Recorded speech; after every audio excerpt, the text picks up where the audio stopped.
반갑습니다. 여러분들 사랑합니다.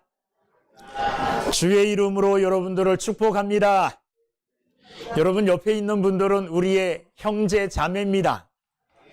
형제 자매를 볼 때마다 우리 안에 기쁨이 항상 충만해야 될 줄로 믿습니다. 지난 금요일 날 조일의 임수미 집사님 가정이 등남했습니다. 둘째를 낳았습니다. 뭐 별로 안 좋아하는 것 같아요. 세길교회 식구가 하나 더 늘었거든요. 세길교회 식구가 하나 더 늘었어요. 아주 기뻐할 일입니다. 그런데 여러분 24년도에 대한민국에 출생한 아이들이 몇 명인지 모르죠? 모를 거예요. 제가 찾아봤어요. 몇 명인가 봤더니 23만 8,300명. 23만 8,300명이 지난 하해내에 출생을 했어요. 많이 출생했죠. 그런데 그렇게 많이 출생한 것보다 더 많은 사람들이 작년에 돌아가셨어요. 얼마나 많은 사람이 돌아가셨느냐 보니까 35만 2,511명. 그러니까 한 10만 명 가까이가 더 많이 돌아가셨어요. 세상은 계속 태어나고 죽고 태어나고 죽고 이렇게 계속 반복되어 세상은 흘러갑니다. 그런데 세상에 많은 죽음이 있는데 이 많은 죽음이 다 나하고 밀접한 관계가 있는 건 아닙니다. 예? 이렇게 많은 사람들이 우리나라만 해도 작년에 35만 명 이상이 죽었고 아마 세계 다 합치면 그보다 훨씬 많은 사람들이 죽었을 거예요. 그런데 그 사람이 죽을 때마다 내가 슬퍼하지 않았잖아요. 그죠? 그 사람들과의 죽음과 나는 별 상관이 없어요. 별 상관이 없어요. 그렇기 때문에 그들이 죽든 안 죽든 내 마음에 아무런 감흥이나 뭐 이런 감정이 일어나지 않습니다. 많은 사람들이 왔다 가지만 가는 그 모든 사람들이 나와 밀접한 관계가 있는 것은 아닙니다. 그런데 어느 사람의 죽음은 나와 밀접한 관계가 있는 죽음이 있을 수 있어요. 가끔 부러운 사람이 생길 때가 있어요. 어떤 사람이 부러운가 하면 갑자기 알지도 못하는 사람이 갑자기 죽는 바람에 그 사람의 재산을 상속할 사람이 없어서 찾고 찾았더니 내가 유일한 상속자라는 거예요. 나 말고 어떤 사람이 이제 그런 행운을 잡았다는 거예요. 그런 사람이 저는 굉장히 부러워요. 그래서 우리 조상들을 생각하면서 아버지한테 뭐 할아버지한테 누구 없나? 그래서 그 사람이 죽었는데 상속자가 없어서 물려받아갖고 나한테 아주 엄청난 유산이 물려지는 이런 행운이 혹시 오지 않을까? 이런 헛된 쓸데없는 이런 바람, 이런 소망을 가졌을 때도 있지만 그런 일은 일어나지 않더라고요. 그 사람의 죽음이 유산 상속받을 사람이 없는 그 사람의 죽음이 생각도 하지 못한 사람에게는 큰 유산을 상속받는 기회가 되는 거죠. 아주 밀접한 관계가 있는 거예요. 그러나 대부분의 사람들의 죽음은 나와 아무런 상관이 없습니다. 그런데 우리와 아주 밀접한 상관이 있는 죽음이 있어요. 누구의 죽음일까요? 예수님의 죽음이라는 말이에요. 예수님의 죽음. 여러분, 예수님의 죽음은 우리와 뗄래야 뗄 수 없는 관계에 있습니다. 오늘 우리가 5장 12절부터 읽었는데 그 전에 5장 6절 말씀, 로마서 5장 6절 보면 우리가 아직 연약할 때에 기약대로 그리스도께서 경건하지 않은 자를 위하여 죽으셨도다. 예수님께서 경건하지 않은 나를 위해서 죽으셨다는 말이에요. 5장 8절에 보면 5장 8절 우리가 아직 죄인 되었을 때에 그리스도께서 우리를 위하여 죽으심으로 하나님께서 우리에 대한 자기의 사랑을 확증하셨느니라. 예수님께서 내가 죄인 되었을 때에 나를 위하여 죽으심으로 하나님께서 나를 사랑하신다는 그 사랑을 확증하셨다는 말이에요. 5장 9절, 로마서 5장 9절에 보면 그러면 이제 우리가 그의 피로 말미암아 의롭다 하심을 받았으니 그의 피는 그의 죽음이라고 말을 해도 같은 말이죠. 그의 죽으심으로 말미암아 우리가 어떻게 되었느냐? 의롭게 되었다는 말입니다. 불의한 우리가 예수님의 죽으심으로 말미암아 의롭게 되었다, 이렇게 말씀하고 계셔요. 10절 말씀에 보면 5장 10절 곧 우리가 원수 되었을 때에 그의 아들의 죽으심으로 말미암아 하나님과 화목하게 되었은즉 우리가 하나님과 원수되어 있었었는데 예수님께서 죽으심으로 말미암아 원수된 하나님과 우리 사이가 어떻게 되었다고요? 화목하게 되었다는 말이에요. 예수님의 죽으심이 우리에게 엄청난 영향을 끼쳤다는 겁니다. 우리를 의롭게 해주셨을 뿐만 아니라 우리를 하나님과 화목하게 해주셨어요. 여러분, 예수님의 이 죽으심으로 말미암아 우리에게 엄청난 놀라운 역사가 일어난 것입니다. 예수님의 죽으심이 이렇게 특별하다는 거예요. 자, 특별하다는 건 알고 있었지만 예수님은 어느 시대 사람입니까? 2000년 넘는 시대의 사람이잖아요. 그죠? 그리고 우리가 사는 대한민국과도 엄청난 대한이하고 민국 이름 불렀는데 대답 안 하네. 우리가 살고 있는 대한민국과도 엄청나게 떨어져 있는 곳이잖아요. 그죠? 세월을 거스르고 이 지역을 초월하여 저 멀리 계시고 저 먼 옛날 사람인 예수님의 그 죽음이 오늘을 살아가고 있는 나의 인생을 바꿔놓는 거죠. 내 지금 현재의 삶, 내 미래의 삶, 아니 영원까지도 바꾸어 놓는 놀라운 영향력을 우리에게 끼쳤다는 말이에요. 여러분, 예수님의 죽으심이 어떻게 이렇게 놀라운 나에게 영향력을 끼쳤을까? 이것을 오늘 사도 바울은 본문을 통해서 설명하고 있어요. 그 설명하기 위해서 사도 바울이 한 사람을 끌어들입니다. 한 사람을 끌어들이는데 그 끌어들인 한 사람이 누구냐 하면 아담입니다. 자, 12절 말씀. 지금 뭘 이야기하느냐 하면 죽음에 대해서 이야기하고 예수님의 죽음이 내게 어떻게 그런 영향력을 끼칠 수 있었는가? 이것을 사도 바울이 설명하기 위하여 누구를 이야기해요?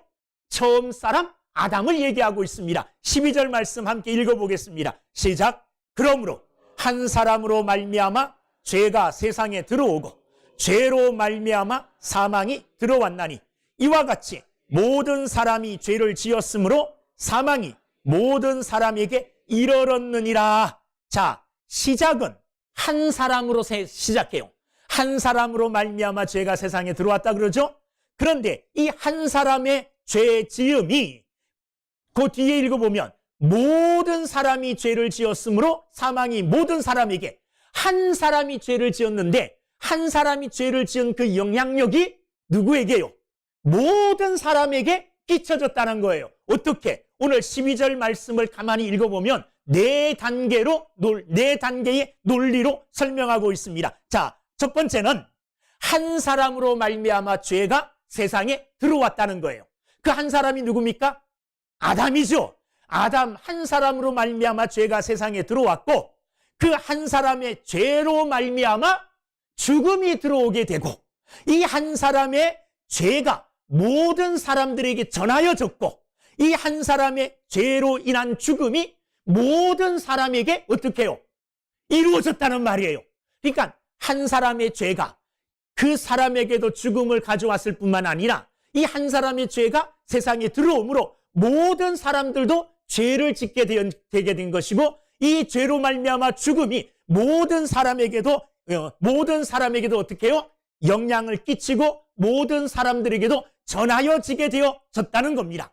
한 사람의 죄로 말미암아 한 사람의 죽을 수밖에 없는 죄의 바이러스, 죄로 말미암아 모든 사람들에게 이게 전파되고 모든 사람이 결국은 어디에 이르게 되었느냐? 죽음에 이르게 되었다는 이 말씀입니다. 자, 이 말씀을 들을 때에 대부분의 사람들은 이 말씀에 맞습니다 이렇게 말하지 않아요.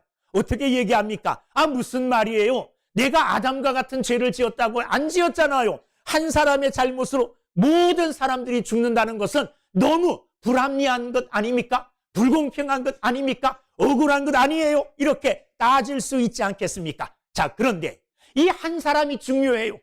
한 사람이 나 한 사람이면 괜찮아요. 다른 누구 한 사람이면 괜찮아요. 이 한 사람이 누구이기에 문제입니까? 아담이기에 문제예요. 아담은 누구냐? 아담은 그 당시에 모든 인류, 아담과 더불어 아직 태어나지 않은 아담의 모든 후손까지를 다 포함하는 사람이 누구냐 하면 아담이에요. 이 아담이 인류의 대표자라는 게 문제입니다. 개인의 문제가 아니에요. 아담 개인의 문제가 아니에요.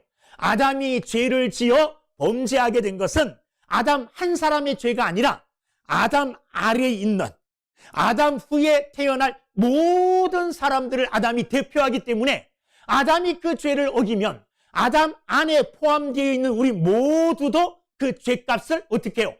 받게 되어 있다는 겁니다. 아담은 인류를 대표하는 것이기 때문에 중요하다는 거예요.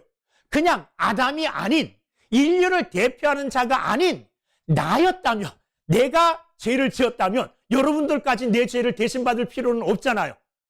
그런데 아담이라는 것, 모든 인류의 대표라는 것이 중요하다는 거예요. 여러분, 대표의 결정이 모든 사람들에게 영향을 끼칩니다. 지금 우리나라가 굉장히 어려움을 겪고 있잖아요. 장사하는 사람들 장사 잘 안 된다 그래요. 예전 그 코로나 때보다 훨씬 더 지금 어렵다 그래요. 이 어려움의 원인, 뭐 말하고 싶지 않지만 어느 한 사람이 잘못된 결정을 함으로 그것 때문에 온 나라가 이렇게 어려움에 빠진 것 아닙니까? 맞는 사실이잖아요. 그 사람이, 한 사람이 올바른 결정을 했으면 이런 어려움에 빠지지 않아도 될 거였어요. 그런데 한 사람이 올바른 결정을 하지 않으므로 그 바르지 않은 결정의 영향력이 모든 백성들에게 다 미쳐서 경제가 어려워졌고 국가 경쟁력도 떨어지고 얼마나 어려운 지경에 빠졌는지 몰라요. 그 사람만 어려움에 빠져야죠. 그런데 대표이기 때문에, 나라를 대표하는 자이기 때문에 모든 백성들이 그 결정에 의하여 피해와 손해와 어려움을 겪고 있는 거예요. 아담이 문제인 것은 나를 대표한 존재라는 거예요. 내가 위임해 주지 않았지만 아담은 그 당시에 하나님과 아담 사이에 언약을 맺을 때에 나를 대표해서 언약을 맺은 거예요. 약속을 한 거예요. 그래서 하나님과의 그 약속을 깨트림으로 죄를 짓게 되고 그 죄로 말미암아 사망이 들어오게 되고 이 죄 지은 것이 온 아담 아래에 있는 모든 사람들에게 전파되었고 그 죽음이 모든 사람들에게 또한 이르게 되었다는 것이 오늘 12절 말씀의 내용입니다. 자, 이 말씀이 전해졌을 때에 사도 바울은 늘 로마서를 기억하면서 누구를 염두에 두고 있느냐 하면 유대인들을 염두에 두고 말씀을 전해요. 유대인들은 율법을 가진 사람들이죠. 율법을 잘 알고 율법을 가진 유대인들이 사도 바울의 이런 말씀에 대해서 반론을 제기할 것까지 생각하고 있어요. 그래서 사도 바울은 그 다음 절에서 뭐라고 얘기하느냐? 13절, 14절 말씀에서 죄가 율법이 있기 전에도 세상에 있었으나 율법이 없었을 때에는 죄를 죄로 여기지 아니하였느니라. 그러나 아담으로부터 모세까지 아담의 범죄와 같은 죄를 짓지 아니한 자들까지도 사망이 왕노릇하였나니 아담은 오실 자의 모형이라. 무슨 말이냐 하면 아담 때부터 율법이 주어지기 전까지인 모세 시대까지 아담과 같은 죄를 지은 사람은 없다는 말이에요. 아담과 같이 하나님과 언약을 맺고 선악과를 따먹은 이런 똑같은 죄를 지은 사람은 아무도 없다는 말이에요. 그러나 아무도 아담과 같은 죄를 짓지는 않았지만 아담을 통하여 들어온 그 죄가 모든 사람들에게 영향을 끼쳐서 거기 뒤에 14절 뒤에 보면 범죄와 같은 죄를 짓지는 아니했지만 사망이 왕노릇하였나니 여전히 죄가 그들에게 임하여 그 죄로 말미암아 사망 가운데 임하게 되었다는 말이에요. 아담과 같은 죄는 짓지 않았지만 자, 그러나 이 아담이 우리의 대표임과 동시에 또 아담이 하는 역할이 있어요. 그건 뭐냐? 14절 뒤에 아담은 오실 자의 뭐라고요? 모형이다. 아담은 오실 자의 모형이라는 거예요. 다른 말로 하면 아담의 죄가 모든 사람들에게 전해졌듯이 또 한 사람의 어떤 선하심이 모든 사람에게 전해지는 아담과 같은 모형을 모형의 일을 하실 분이 앞으로 오실 텐데 그분의 모형이 되는 사람이 누구라고요? 아담이라는 말이에요. 이해가 되죠? 아담 한 사람으로 모든 사람들이 죄를 범했잖아요. 모든 사람이 죽음에 이르렀잖아요. 그러듯이 아담처럼 한 사람의 선하심과 의로움으로 모든 사람들이 의를 얻을 수 있는 아담과 같은, 아담을 또 찍어낸 것과 같은, 아담을 찍어낸 것과 같은 예수 그리스도의 뭐가 된다는 겁니까? 본이 되어지는 사람이 아담이라는 거예요. 자, 그러면 아담이 그림자로 아담의 진짜 본이 되어지는 원형인 예수 그리스도, 바로 그 예수 그리스도는 어떤 분인가? 예수 그리스도에 대하여 오늘 사도 바울은 뭐라고 말씀하고 계시는가? 예수님에 대하여 설명하기 위하여 사도 바울은 예수님의 모형인 누구요? 아담과 예수님을 뭐 하느냐 하면 비교해서 예수님에 대하여 설명을 해요. 비교해서 설명을 하는데 두 가지 방법으로 비교해요. 하나는 다른 점, 아담과 예수 그리스도가 이렇게 다르다, 다른 점을 설명하고, 또 하나는 같은 점을 설명하고 있습니다. 자, 무엇이 다르냐? 15절, 로마서 5장 15절 읽어보면, 그러나 이 은사는 그 범죄와 같지 아니하니, 같지 아니하다는 거잖아요. 다르다는 거잖아요. 그리고 16절 말씀에 보면 이 선물은 범죄한 한 사람으로 말미암은 것과 같지 아니하니, 다르다는 거죠.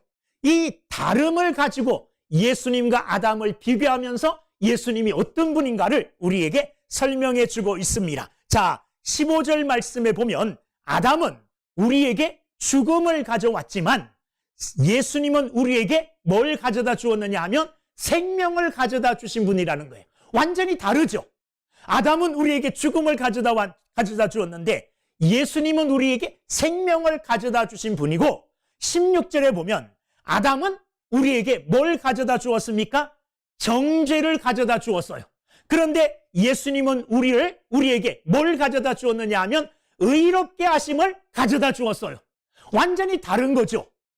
16절에 보면 아담은 우리로 하여금 죄를 짓게 하고 그 죄의 대가로 심판을 우리에게 가져다 주었는데 예수님은 우리에게 뭘 가져다 주었느냐? 16절 보면 의롭다 하심, 의를 우리에게 가져다 주셨다는 겁니다. 완전히 다르잖아요. 17절 말씀해 보면 17절, 자, 한번 읽어볼게요. 한 사람의 범죄로 말미암아 사망이 그 한 사람을 통하여 왕노릇하였은즉 더욱 은혜와 의의 선물을 넘치게 받는 자들은 한 분 예수 그리스도를 통하여 생명 안에서 왕노릇하리로다. 자, 아담은 사망으로 하여금 나에게 왕노릇하게 주었는데 예수님은 무엇으로요? 생명 안에서 우리로 왕노릇하게 주었다는 겁니다. 다릅니까? 같습니까? 완전히 달라요. 완전히 달라요. 아담은 우리에게 사망을 갖다 주었고 예수님은 우리에게 생명을 갖다 주었고, 아담은 우리에게 심판과 정죄를 갖다 주었고 예수님은 우리를 의롭게 해주심을 갖다 주었고, 아담은 우리로 사망에서 죽음에서 왕노릇하게 해주었고 예수님은 우리를 생명 안에서 왕노릇하게 해주었다는 겁니다. 예수님과 아담이 어떻게 다른가를, 완전히 다른 결과를 가져온다는 이 사실로 예수님을 지금 설명하고 계셔요. 예수님은 어떤 분이냐? 아담과 아담과 완전히 다른 것을 우리에게 주시는 분이다. 아담은 우리에게 사망을 가져다 주었고, 아담은 우리에게 고통과 우리 인생의 어려운 역경, 눈물, 한숨, 이 모든 것들을 갖다 주었지만은 예수 그리스도에는 우리에게 생명을 가져다 주었고 그 생명 안에서 왕노릇함으로 평안과 기쁨과 영원한 안식의 복을 우리에게 주셨다는 말입니다. 완전히 뭐예요? 가져온 결과가 다른 거예요. 이렇게 아담과 예수님을 비교하면서 예수님이 어떤 분인가를 설명하고 계십니다. 자, 그런데 이것을 설명할 때 사도 바울은 무엇을 쓰느냐 하면 거기 보면 은사, 은혜, 선물 이런 말을 쓰고 있습니다. 은혜다, 은사다, 선물이다 이런 말을 쓰는데 이 모든 말들은 한마디로 딱 뭉쳐보면 은혜라는 말이에요. 이 모든 것이 다 어떻게 이어졌느냐? 어떻게 우리에게 주어졌느냐? 은혜로 주어졌다는 말이에요. 그런데 아담이 준 그 은혜가 아닌 저주, 아담이 가져다 준 이 사명, 이것보다 예수님이 가져다 준 선물이 훨씬 더 낫다는 것을 이 사도 바울은 설명하기 위해서 15절 말씀에 보면 더욱이라는 말을 써요. 더욱. 그죠? 많은 사람이 죽었은즉 중간에 더욱 하나님의 은혜와 아담이 가져다 준 것과 예수님이 가져다 준 것을 비교해 보면 예수님이 주신 것이 더욱 뭐라는 겁니까? 좋고 더욱 놀라운 것이라는 것을 설명하고 있어요. 17절 말씀에서는 더욱 은혜라는 말을 쓰고 있습니다. 그 중간에 보면 더욱 은혜와 의의 선물을 더욱이라는 말을 씀으로 해서 아담이 우리에게 가져다 준 불행, 예수님이 우리에게 가져다 준 이 생명의 선물, 이것과 비교해 볼 때 이쪽이 더욱, 이 더욱이라는 말로 다 설명할 수 없어요. 아주 몇 배, 몇 천 배, 몇만 배 훨씬 더 좋은 것으로 예수님이 우리에게 주셨다는 것을 뭐 하고 있습니까? 설명하고 있다는 것을 우리가 이 말씀을 통해서도 알 수가 있습니다. 더욱 놀라운 것들로 우리에게 주셨습니다. 자, 이제 아담과 예수님의 다른 점을 이야기했다면 같은 점들을 들어서 우리에게 예수님을 또 설명해 주고 있어요. 자, 무엇이 같으냐? 18절 말씀 보면 그런즉 한 범죄로 많은 사람이 정죄에 이른 것 뭐요? 거기 같이 그랬죠. 같다는 말이에요. 그 다음에 19절 말씀에 보면 한 사람이 순종하지 아니함으로 많은 사람이 죄인 된 것 뭐라고 돼 있어요? 같이 그렇게 돼 있죠. 21절 말씀에 보면 이런 죄가 사망 안에서 왕노릇 한 것 뭐하요? 같이 같다는 말이에요. 같다는 말은 어떤 말이냐면 결과가 같다는 말이 아니에요. 결과는 완전히 달라요. 결과는 완전히 다르지만 그 결과에 이르게 되는 원리가 같다는 말이에요. 어떤 원리입니까? 한 사람으로 말미암아 시작된다는 거죠. 그죠? 한 사람으로 말미암아 한 사람이 그런 영향력을 끼쳤다는 말이에요. 결과는 아까 말씀드렸듯이 완전히 달라요. 완전히 다른 결과지만 그 결과에 이르는 원리는 같다. 나쁜 결과에 이르는 원리는 누구 한 사람 때문에? 아담 한 사람 때문에. 좋은 결과에 이르는 원리는 누구 한 사람 때문에? 예수님 한 사람 때문에. 이 한 사람 때문이라는 원리는 같다는 겁니다. 자, 하나 살펴보면 18절. 그런즉 한 범죄로 많은 사람이 정죄에 이른 것 같이 한 의로운 행위로 말미암아 많은 사람이 의롭다 하심을 받아 생명에 이르렀느니라. 결과는 틀려요. 한 사람 아담으로 말미암아는 죄에 이르렀고 그리고 한 사람 예수 그리스도로 말미암아는 생명에 이르렀어요. 그죠? 결과는 완전히 다르지만 같이 그랬잖아요. 아담 한 사람으로 말미암아 모든 사람들이 죄를 지어 죄에 이른 것처럼 요거와 같이 예수님 한 분의 18절 말씀 보면 한 사람의 의로운 행위로 많은 사람들이 의롭게 된 것은 같다는 거죠. 원리가 같다는 말이에요. 한 사람으로 시작된다는 겁니다. 그 다음에 19절 말씀에도 한 사람이 순종하지 아니함으로 많은 사람이 죄인 된 것 같이 아담 한 사람이 순종하지 않으므로 많은 사람들이 죄인이 된 것처럼 한 사람 예수님의 순종하심으로 원리는 같죠. 순종하심으로 많은 사람이 뭐가 돼요? 의인이 되리라. 의인이 되었다는 말입니다.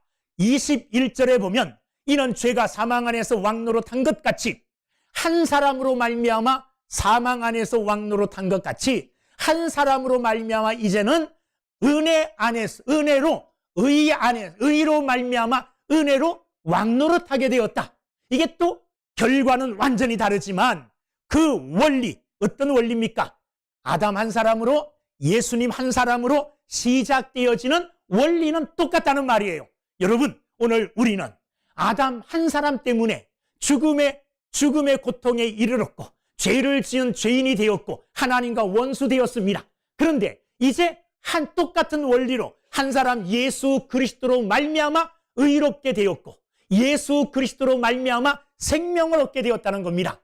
이 놀라운 원리를 사도 바울은 같은 점과 다른 점을 통해서 우리에게 아담과 예수님을 비교함으로 우리에게 설명을 해줍니다. 자, 그런데 이렇게 아담과 예수 그리스도를 비교하시다가 20절 말씀에 보면 갑작스럽게 사도 바울이 뭘 들고 나오느냐 하면 율법을 들고 나와요. 자, 사도 바울이 율법을 들고 나오는 이유를 아까 말씀드렸죠. 사도 바울은 이 로마서를 기록하면서 늘 머리에 염두에 두고 있던 사람이 누구라고요? 유대인들이에요. 유대인들은 율법을 준수함으로 의롭게 되어진다고 생각해요. 율법을 지킴으로 말미암아 구원 얻는다고 생각해요. 근데 사도 바울은 그게 아니에요. 율법을 지켜서 의롭게 될 사람은 아무도 없다는 거예요. 그러므로 율법 외에 다른 것이 필요하다는 겁니다. 율법 외에 필요한 다른 것이 뭐냐? 그것을 20절부터 설명하고 있어요. 율법이 들어온 것은 범죄를 더하게 하려 함이라. 그러나 죄가 더한 곳에 은혜가 더욱 넘쳤나니. 사도 바울은 율법을 행함으로 의롭게 되어지는 것이 아니라 율법을 행하는 것 외에 다른 것으로 말미암아 우리가 의롭게 되어지고 새로운 생명을 얻는다는 거예요. 그 다른 것이 뭡니까? 20절 끝에 다른 것이 은혜라는 거예요. 누구의 은혜입니까? 하나님의 은혜가 필요하다는 말입니다. 할렐루야. 사도 바울은 오늘 20절에서 율법이 들어온 것은 범죄를 더하게 하려 함이라. 이해할 수 없죠. 율법이 온 것은 우리가 죄를 더 짓게 하기 위하여 율법이 들어온 게 아니죠. 근데 사도 바울은 율법이 들어온 것은 범죄를 더하게 하려 함이라. 율법이 들어옴으로 내가 범죄를 더하게 되었다는 말이에요. 어떻게 이해할 수 있을까요? 어떻게? 이런 거죠. 율법이 오기 전에는 내가 죄를 지었는데도 그 죄가 죄됨을 모르고 있었어요. 근데 율법이 들어왔어요. 그러니까 이때까지 죄가 아닌 줄 알고 행한 그 모든 것이 뭐가 되어지는 겁니까? 죄가 되어지는 거예요. 그러니까 율법이 옴으로 인하여 내 죄됨이 더 많이 드러나는 겁니다. 또한 율법은 들어와서 뭐라 그럽니까? 이거 하지 마라, 저거 해라, 이렇게 우리를 강제적으로 행하게 해요. 여러분, 우리는 악한 사람들이에요. 연약한 사람들이에요. 우리는요, 우리 안에 반발심, 어떤 거에 대한 반발심이 있다는 것을 늘 기억해야 돼요. 이거는 죄악된 본성이에요. 누가 하라 그러면 하고 싶어요? 안 하고 싶죠. 내가 갑자기 청소하고 싶어서 빗자루를 들었는데 엄마가 야, 청소 좀 해라, 때려치죠. 뭐 하라 그러면 하고 싶지 않아요. 하지 말라 그러면 더 하고 싶죠. 뭐 이거 하지 마 그러면 왜 하지 말라 그럴까? 궁금해서라도 또 하게 돼요. 하나님의 율법이 들어옴으로 말미암아 인간의 악한 이 반발심이 작용해서 율법으로 말미암아 인간들이 더 많은 죄를 짓게 되어진다는 겁니다. 여러분, 우리는 율법을 행함으로 의롭게 되어지는 게 아니에요. 더 많이 율법을 지키고 더 많이 선한 일을 하는 것이 우리에게 필요한 게 아니에요. 우리에게 필요한 것은 뭐냐? 하나님의 값없이 주시는 은혜인 줄로 믿습니다. 그 은혜예요. 그 은혜가 누구로 말미암아 우리에게 임해졌습니까? 예수 그리스도로 말미암아 값없이 우리에게 은혜로 주어졌다는 겁니다. 우리는 이것을 반드시 잊지 말고 기억해야 될 줄로 믿습니다. 내가 구원받은 거요, 내가 지금 예수 안에서 성도의 삶을 사는 것, 내가 율법을 지킴이 아니에요. 내가 선한 일을 많이 하고 착한 일을 많이 하고 교회 열심히 다녔기 때문이 아니에요. 나 구원의 확신이 없어, 더 열심히 교회 다녀야지. 나 구원의 확신이 없고 천국 갈지 안 갈지 잘 모르겠어, 더 열심히 믿음 생활하고 헌금도 많이 하고 착한 일도 많이 하고 교회 일도 많이 해야지. 여러분, 구원을 위해서 더 많이 하는 게 필요한 게 아니에요. 뭐가 필요합니까? 오늘 말씀처럼 하나님의 뭐가 필요해요? 은혜가 필요한 줄로 믿습니다. 그 은혜는 뭐로 받느냐? 뭐로 받아요? 믿음으로 받습니다. 그 은혜는 내가 한 것은 아무것도 없지만 하나님이 주신다니 감사합니다. 하나님이 주신다니 감사합니다. 낼름 받는 거. 어떻게 보면 뭡니까? 받기에 좀 미안하지만 죄송한 마음이 있지만 그렇다고 죄송하다고 해서 주신 구원의 선물을 나는 구원을 받기에 아무것도 한 것도 없는데 구원을 받기엔 나는 너무 부족한데 구원 안 받을까 미안해서요. 미안하다고 해서 지옥 갈 거예요? 얼굴에 철판을 깔더라도 하나님이 주신 구원의 은혜에 대해서 하나님이 뭐 이런 놈이 다 있어 할 정도로 뻔뻔스러워 할 정도로 하나님의 은혜에 대해서는 아멘 하고 감사함으로 받는 저와 여러분들이 다 되어지기를 주의 이름으로 축원합니다. 21절 말씀에 보면 이는 죄가 사망 안에서 왕노릇한 것 같이 은혜도 또한 의로 말미암아 왕노릇하여 은혜가 우리에게 왕노릇해야 된다 되게 해야 된다는 말이에요. 은혜로 살아야 된다는 말이에요. 하나님의 아담을 통한 하나님의 저주, 하나님의 징벌이 너무 크고 가혹할지라도 그것을 뛰어넘는 뭐가 있습니까? 하나님의 은혜가 있음을 우리는 감사해야 될 줄로 믿습니다. 죄가 들어와 사망 안에서 그 죄가 나에게 왕노릇했지만은 이제는 그것보다 더 큰 그것을 초월하여 뛰어넘는 하나님의 은혜가 내게 미쳐서 그 하나님의 은혜가 이제 나의 삶을 주관하게 함으로 하나님이 내게 주신 은혜의 축복들을 아멘 하고 감사함으로 받아 하나님께 영광을 돌리고 그 은혜로 살아가는 믿음의 사람들이 다 되어지기를 주의 이름으로 축원합니다. 이렇게 한번 생각해 보세요. 아담 안에 있었던 나, 내가 아무것도 하지 않았는데 나는 영원히 심판받고 영원히 죽을 죄인이 되었어요. 아담 안에 있는 내가 아담 안에 산 게 뭐 있습니까? 아무것도 하지 않았어요. 그냥 아담 안에서 태어난 것밖에 없어요. 그럼에도 불구하고 내 자신의 형편을 보니 영원히 하나님의 심판의 대상이었어요. 눈을 들어 그리스도 안에 있는 나를 보세요. 그리스도 안에 있는 나를 보았더니 그리스도 안에서 내가 한 일이 아무것도 없음에도 불구하고 하나님이 내게 영원한 생명을 주셨어요. 하나님이 내게 하나님의 자녀의 복을 주셨어요. 그러므로 그리스도 안에 있음이 하나님의 놀라우신 은혜의 선물이고 은혜의 축복이라는 것을 기억하고 그 믿음 안에서 그 은혜 안에서 은혜가 나를 주관하고 은혜가 나를 이끌고 가도록 그 은혜를 아멘 하고 감사함으로 받으며 살아가는 우리 모두가 되기를 주의 이름으로 축원합니다. 기도하